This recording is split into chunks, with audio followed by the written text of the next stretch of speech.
많이 받으십시오. 라이처스 TV 유튜브 크리에이터 최성주입니다. 저는 올 한 해에서 제가 많은 변화를 겪었습니다. 2022년 6월 30일 퇴직을 했는데 그 후에 제가 어떻게 살아야 될까 고민을 많이 했고, 그래서 요양보호사라는 새로운 길을 뚫기 위해서 열심히 했습니다. 그 결과 저는 이제 12월 29일 요양원 면접을 받았고, 11월 3일 합격 통보를 받았고, 드디어 내년 1월 2일 출근하게 됐습니다. 이 이야기를 좀 나눠보고 싶습니다. 요양보호사, 시작부터 취업까지 경험 나누기. 저는 공직생활 30년 4개월을 하고 2020년 6월 30일 명예퇴직을 했습니다. 퇴직하고 나서 몸은 이제 만신창이가 됐으니까 계속 몸을 이제 회복하는 쪽으로 노력을 하고 있었고, 그런 와중에 이렇게 낮 시간대에 방황을 많이 했습니다. 갑자기 직장생활 하다 멈췄으니까요. 다른 사람 일하고 나는 혼자 노는 것처럼 굉장히 마음이 괴로웠습니다. 그래서 이걸 어떻게 해서 또 극복을 해볼까 하고 여러 가지 검색을 했는데, 60살이 된 저를 받아주는 것은 없는 것을 또 절망감을 느꼈습니다. 어떻게 나의 아직 내가 생각할 때 60살이 되었지만 아직도 건강한데 이렇게 집에 놀고 있다니 양심에 마음이 아팠습니다. 그러던 중 계속해서 인터넷 검색하는 중 요양보호사를 알게 되었습니다. 저는 그전에 요양보호사를 전혀 몰랐거든요. 알게 되었고, 서점에 가서 빨간색 요양색 보호사책을 사서 한번 읽어봤고, 그리고 결정을 하고 이제 학원에 접수하러 갔습니다. 저는 이제 7월 달에 급하게 접수를 하러 갔어요. 50만원 주고 했거든. 접수하러 갔는데, 저 요양보호사는 그냥 적극적으로 이렇게 이제 하는 게 아니라, 저희 학원에 이제 기수별도 있더라고요. 그래서 111기라는 기수를 시작했는데, 그때 가서 한 8월 달에 개강을 한다고 하더라고요. 일단 접수하고 돈을 지불하고 이제 왔죠. 그래서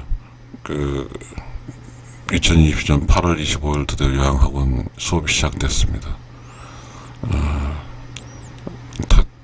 차타 해서 저는 요양학원에서 이제 반장을 하였고, 제가 한 25명 정도 있는데, 순수한 이제 간호사도 아니고 간호사 보호도 아니고 하는 어떤 순수한 시작한 사람이 25 정도 되고, 그다음에 간호사 보호에게 이제 간호사 보호 특별 전형이 있는 모양입니다.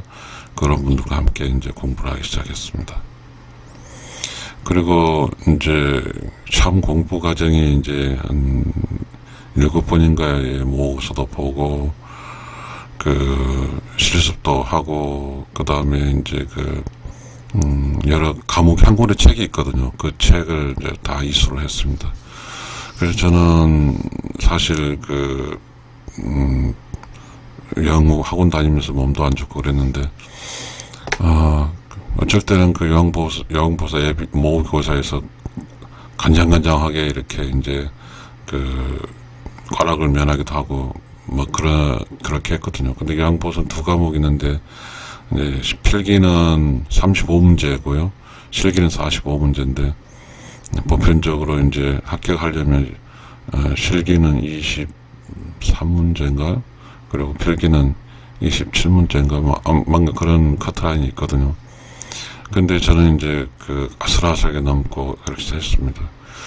또 참 만약에 모의고사에서 이렇게 탈락이 되면 그게 다 공포를 하거든요. 이제 알려주거든요. 좌절도 하고 그런데 다행히 저는 이제 그런 위에서 있었죠. 그래서 이제 참 한 권의 책인데 그걸 제가 생각 처음에는 완독한 때 한 12일 정도 일단 무조건 읽었으니까요. 그리고 계속해서 읽었더니 이제는 뭐 하루가 될 수도 있고, 그 다음에 이제 계속 시험 보기 전까지 읽었더니, 한 5시간 정도로 다 요약이 되더라고요. 그렇게 이제 나름대로 저는 책을 읽었습니다. 그리고 그래서 동료들은 또 문제를 많이 풀더라고요. 그러니까 이렇게 유튜브 문제도 많고 해가지고, 그래서, 그렇게 됐고요.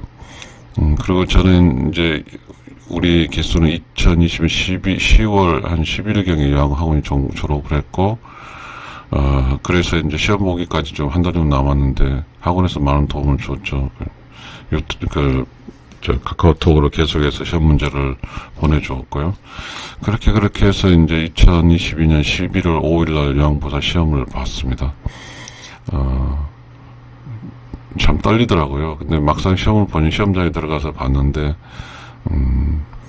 뭐랄까요. 이제, 열심히 봤죠. 그래서 봤는데, 요양보사 시험 결과치는, 30문제, 필기 시험은 30문제였고, 그리고 실기는 39문제를 맞았더라고요. 그래서 합격을 했고, 그 다음에 2022년 11월 1일 이제 요양보사 자격증이 나왔어요. 나와서 이제 저희 동기들, 특히 이제 같이 공부하는 동기들이 있는데, 이제 요양보호사는 원래가 이제 여자들이 많잖아요. 남자는 4명인가 됐는데, 저를 저와 제 앞뒤로 해서 나오는 저 플러스 여자분 이제 딱 6명까지 하나의 일종의 그 모임이 됐거든요. 그래서 그분들하고 같이 이제 자격증을 찾으러 갔고, 그렇게 해서 자격증 찾고 기쁨에서 이제 그 카페 가서 이제 차 한잔 마시면서 이야기했고, 제가 샀죠. 하고 했고, 그렇게 했고, 이제 자격증이 나왔는데, 이제 한 일주일 동안 멍 때리다가, 그래도 이제 원래 자격증 받는다, 요양보호사 자격증 받는다고 해서 모두가 취업을 하지 않거든요. 요양보호사라는 요양보호이라는 게 어쩌면 늙은 사람들과 함께하고 늙은 사람 도와주는 거 케어하는 업무이기 때문에 이제 가족을 케어하기 위해서 다른 사람도 있으니까요. 근데 저는 이제 이것도 저것도 아닌 상태로 있다가 이제 한번 이제 그래도 내가 했으니까, 저는 이제 남자니까 남자들의 이제 제가보다는 요양원 쪽에 취업이 가능할 것 같아서 요양원을 좀 문을 두드렸거든요. 근데 결국은 이제 손우차를 두드러지면 안 되고, 저희 기수 중에서 이제 그분이 그 회사에 취직을 했는데, 요양원 회사에 취직했는데, 제가 연구하면서 했는데, 정보를 주더라고요. 너무 감사하더라고요. 그러니까 결국은 요양보호사는 그 기수 동기들 간의 그 관계가 매우 중요하다는 걸 느꼈고요. 그분이 이제 저에게 도움을 줘서, 또, 부랴부랴 이제 이력서하고 이제 자격증을 제출했고, 근데 그분 동기가 그 이야기를 좀 하겠습니다. 그러니까 그분은 이제 여자분이니까 열심히 준비해서 이제 당연히 들어가는 거죠. 여자분들은 만약에. 근데 이제, 남자들은 참 어렵거든요. 어려운데, 들어간 동기분이 이제, 어쩌고저쩌고 이야기하면서 이제, 어떤 도움을 주겠다고 그러더라고요.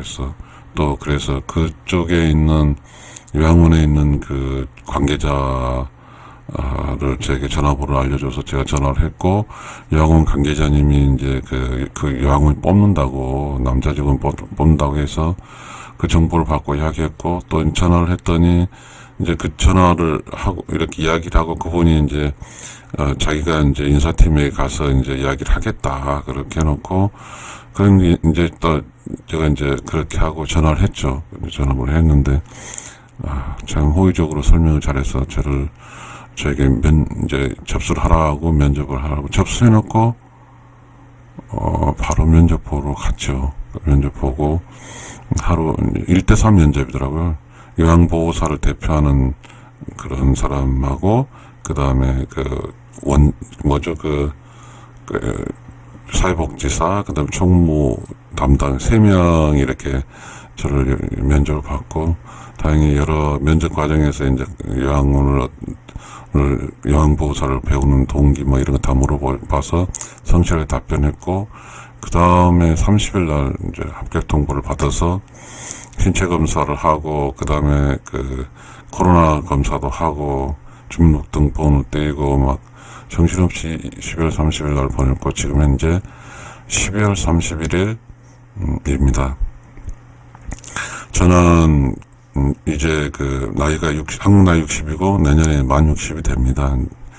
이제 60이 돼서 요양보호사를 땄다고 60이 돼서 취직한다는 것이 참 영광스러웠습니다. 여러분 이제 퇴직을 하신 분이라든지 그 이무작을 하신 분은 요양보호사를 또 한번 고려할 볼 필요가 있습니다. 사실 그 60이 돼서 직장을 구하는 길이 많이 그렇게 원만치 않거든요. 저는 이렇게 해서 저는 요양 시작부터 취업까지 꽉 6개월 만에 저는 이제 요양보호사라는 직업을 갖게 되었습니다. 여러분, 저는 이제 요양보호사의 경험을 할 거잖아요. 그런 경험들을 또 이제 유튜브로 올리겠습니다. 여러분, 올해가 2022년 12월 31일 마지막 날입니다. 여러분의 올해도 고생하셨습니다. 내년에도 좋은 일이 있길 바랍니다. 새해 복 많이 받으십시오. 감사합니다. 혹시 여러분이 공감하시면 구독 좀 부탁드립니다. 감사합니다.